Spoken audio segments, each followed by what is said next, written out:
boys, it's about that time. You know what it is? Oh, yo, hold up. Yeah, yeah, that's better. LeBron James. Oh! You'll oftentimes hear in your life that you shouldn't worry about what other people are doing, you should only worry about yourself. And there's a little bit of truth in that, in the sense that, like, you don't want to get too involved in other people's lives so much that you lose what you're doing. Healthy competition is good, though.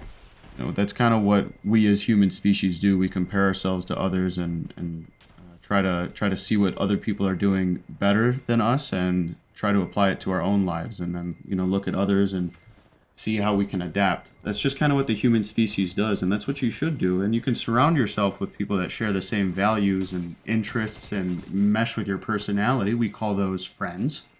Worrying too much about yourself accidentally makes you selfish.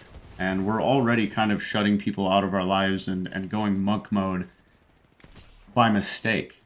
Walking down the street with our headphones in, listening to a podcast, neglecting the sounds, the feels, the scents, and maybe short interactions with someone walking by you. What if they had a bad morning and needed to get out of the house, and maybe seeing another person smile and asking how they were doing could have changed their day?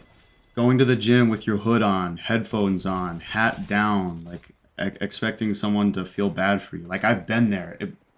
It feels like you're doing the right thing for yourself, and like sitting there all mad about the world and pissed off at yourself, mad at yourself, and feeling sorry for yourself all in one. It's a weird cycle that it's hard to get out of, and monk mode just kind of exacerbates that. You sit there and intentionally try to seclude yourself from other people. I'll tell you what monk mode is really good for: social awareness. It's great for making you a mute and being no fun to be around. What happens when you go back and hang out with your friends? What are you going to have to say to them if you've spent months away?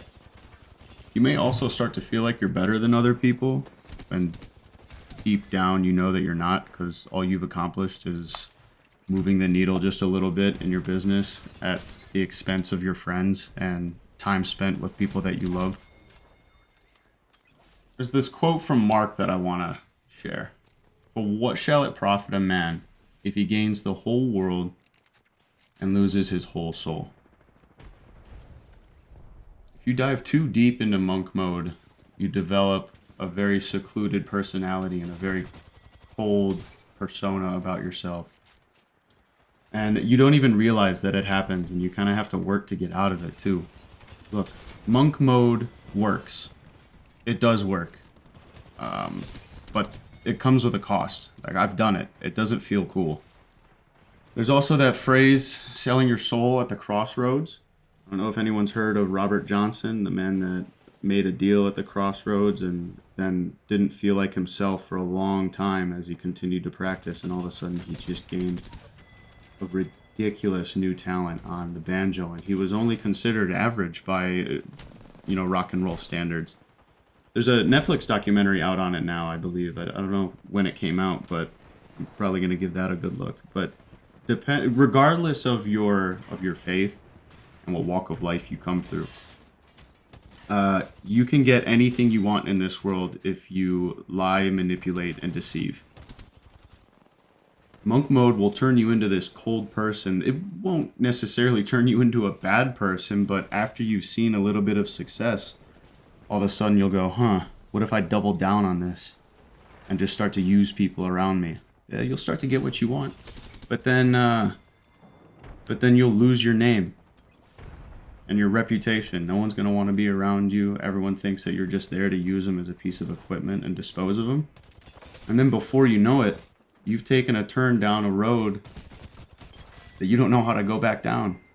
You've gone way too far in the wrong direction and didn't even realize it. Before you know it, you've lost your entire personality. Your personality traits are just a shell of yourself, and you have to work out of it. You know what's harder than monk mode? Going out and being social around people even when you're sad. You can find the opportunity when there's not too many people around. You got your close friends and family, and you can share what's on your mind.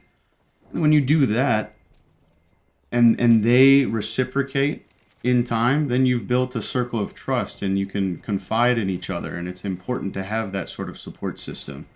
But you can't have a support system if you don't develop one for yourself and instead decide and conclude on your own willing that, oh, I might as well just figure this all out on my own. Yep, I'm alone in all this. No one is here to help me. You know what that's the doing of? The devil. Convincing you that you don't need to be around other people to progress. Convincing you that you don't need the support and positive affirmations from other people and the enjoyment of time spent with others, making memories.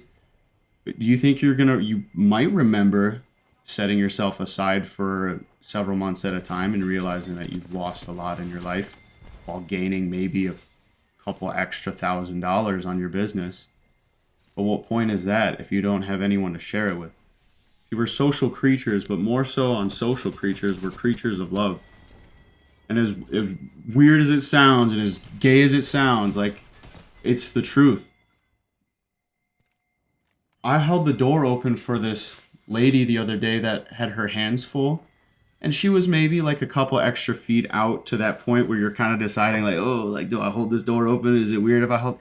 I just held it open, and she looked at me and started tearing up as she thanked me. Thank you, sir. And that kind of broke my heart. All I did was stand there. Obviously, I'm going to hold the door open for you, lady. What was going on in her life to the point where some simple gesture like holding the door open brought her to tears? Look, we do these things because they make you feel fuzzy inside, and it's the right thing to do. And that experience showed me that not enough of it is happening in this world. Clearly something has changed, so I really wouldn't recommend secluding yourself from the world, society, or your friend group for an extended period of time, because as soon as you're ready to climb back out of that shelter that you dug yourself, things have changed, and you won't really know how to adapt, or it'll take time, and it'll make you feel even more secluded.